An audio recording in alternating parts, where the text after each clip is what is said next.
이경실 하면 생각나는 단어는 이경실 남편 성추행 사건일 것이다. 그런 이경실이 근황을 전했다.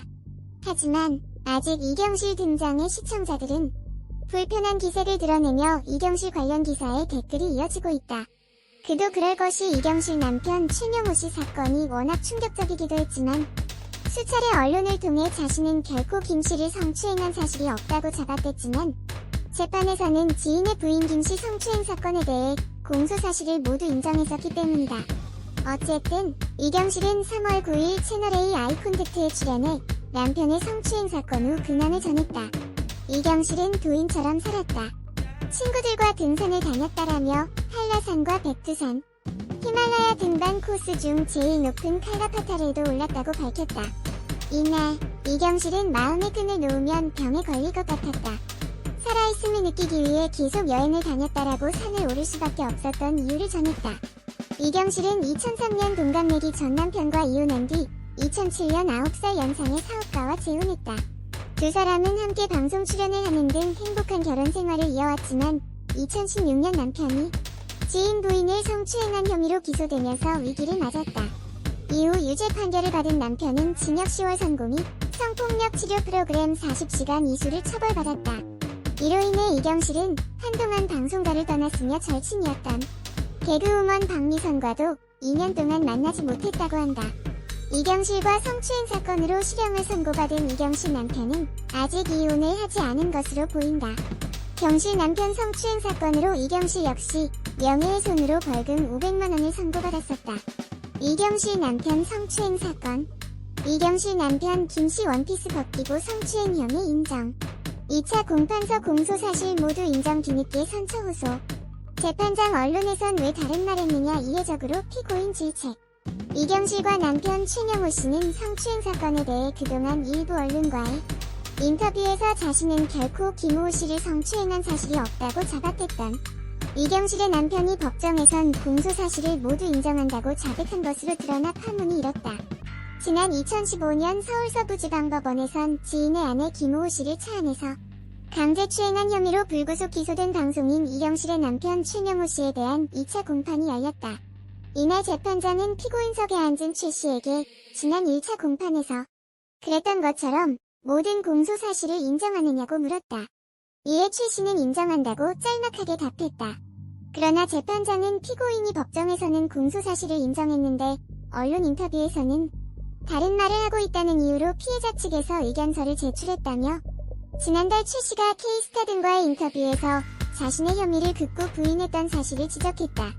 이후 증인 자격으로 법정에 출두한 피해자 김우호 씨는 2015년 8월 18일 새벽 무렵 운전사가 운전 중인 차의 뒷좌석에서 최명호 씨로부터 강제추행을 당했다고 종전과 동일한 주장을 되풀이했다.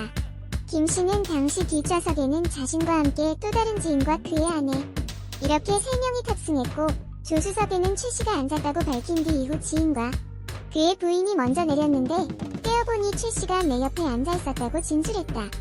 김 씨는 졸다가 깨어보니 충격적인 일이 벌어지고 있었다며 상의는 벗겨져 있었고 최 씨가 그 안을 더듬고 있었다고 당시에 끔찍했던 기억을 떠올렸다. 김 씨는 이튿날 최 씨가 미안하다는 내용의 문자 메시지를 보냈는데 이후에는 새벽 시간 자신에게 전화를 걸어 욕설을 퍼부었다고 증언했다.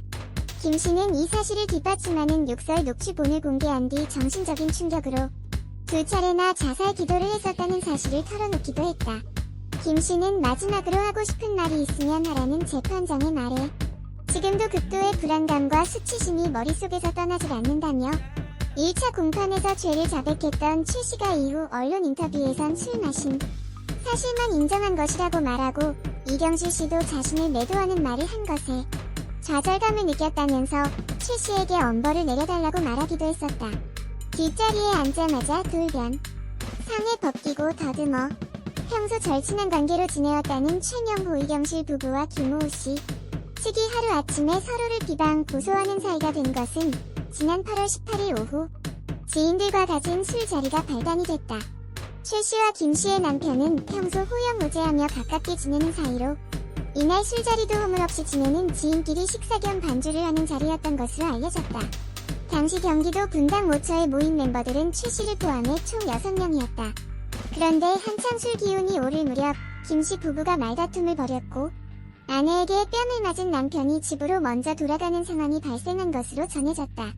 이에 차를 가져온 최씨가 김씨를 집까지 바래다 주기로 하고 운전기사가 있는 자신의 승용차에 태운 것으로 알려졌다. 술자리를 가진 장소에서 김씨의 자택은 불과 10분도 채 걸리지 않을 만큼 매우 가까운 거리였다. 게다가 최씨는 남편의 오랜 지인이고 운전기사까지 대동한 상황이라 김씨는 안심을 하고 최씨의 차에 올라탔다. 그런데 뒷자리에 앉은 순간부터 최씨가 돌변하기 시작했다. 술에 취해 살짝 잠이 든 김씨의 상의를 벗기고 속옷 안으로 손을 집어 넣어 더듬는 추행을 저지른 것. 순간 잠이 깬 김씨는 차에서 내리려고 발버둥을 쳤지만 완력으로 제압하는 최씨를 이겨낼 수는 없었다. 김씨의 주장에 따르면 당시 최씨는 자신의 운전기사 A씨에게 인근 호텔로 갈 것을 지시한 것으로 알려졌다.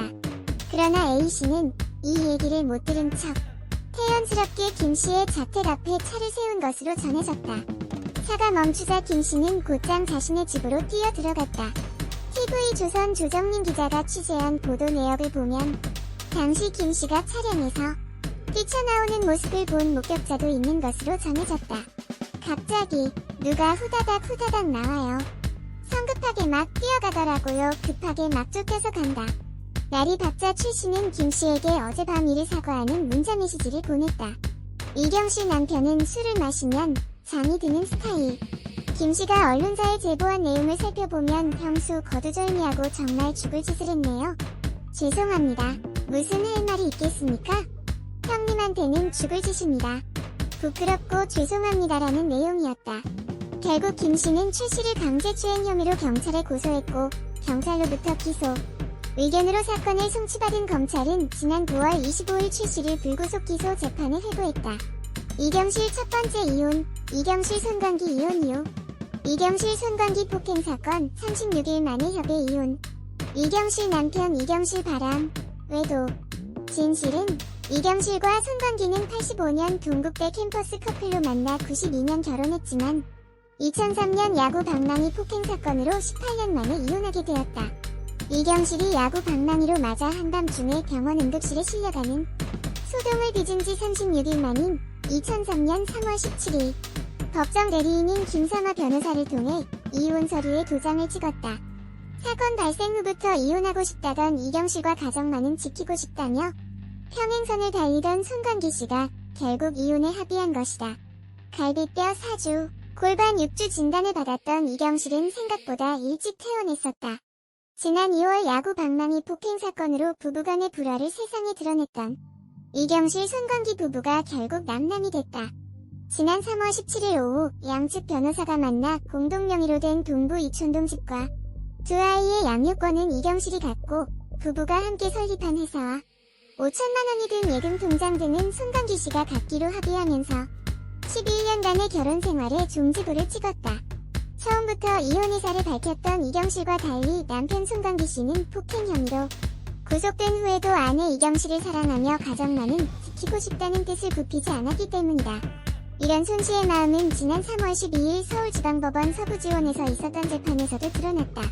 아내 이경실을 야구 방망이로 폭행한 혐의에 대해서는 순순히 인정하면서도 한 달 동안 각담을 쓰고 오해가 쌓인 상황에서 발생한 사건이다. 정신적, 육체적으로 고통을 겪게 해서 아내와 가족들에게 미안하다. 모든 건 아내를 사랑하는 방법이 잘못된 데서 비롯된 것이었으며 사과한다며 폭행으로 인한 이혼은 하고 싶지 않다고 털어놓았다. 손 씨는 이날 재판에서 폭행 사건의 배경에 대해서도 자세히 설명했다. 그가 사건 당일 이경실을 폭행한 것은 체포 과정에서 잠시 언급했던 대로 이경실의 남자 문제를 의심했기 때문이라고 밝혔었다. 이경실이 사건 발생 3개월 전부터 옷을 야하게 입고 밤늦게 다니는 데다 자신을 피해서 전화를 받는 등 이상한 행동을 했다는 것이다. 그런 과정에서 손 씨가 주목한 사람은 이경실과 몇 달 전 방송 일로 알게 된 인테리어 업자 A씨였다고 한다. 올해 초까지 동부 이촌동에서 일식집을 운영했던 그는 전화 요금을 내러 용산 전화국에 갔다 자신의 집 통화 내역서를 뽑아봤는데 밤 늦은 시각에 이경실이 A씨와 자주 통화한 것으로 나오자 두 사람의 관계에 대해 의혹을 갖게 됐다. 손 씨는 지난달 체포당할 당시에도 이경실이 필리핀 여행을 떠난 사이에 C 부부를 만났을 때 A씨의 부인이 나에게 집사람이 A씨의 휴대전화에 남긴 메시지를 보여줬다. 우리 사이를 남편이 의심하는 것 같으니 남편을 만나게 되면 그렇지 않다고 설명해달라는 내용이었다. 날이 추우니 옷을 따뜻하게 입으라는 등 지극히 개인적인 메시지도 있었다고 분노를 터뜨렸다. 하지만 손씨의 이런 주장에 대해서 당사자인 이경실이나 씨 부부 모두 부인하고 있는 상태였다. 이경실 측은 이경실에게 남자 문제는 전혀 없었으며 손씨가 A씨를 만난 뒤 사과의 문자 메시지까지 보냈다고 밝혔다. 졸지에 남의 부부 문제에 끼인 꼴이 된 A씨도 당시 전화 인터뷰에서 이경실과는 지난해 11월경 방송 일로 알게 된 관계다. 손씨를 만난 자리에는 아내도 있어. 이경실 하면 생각나는 단어는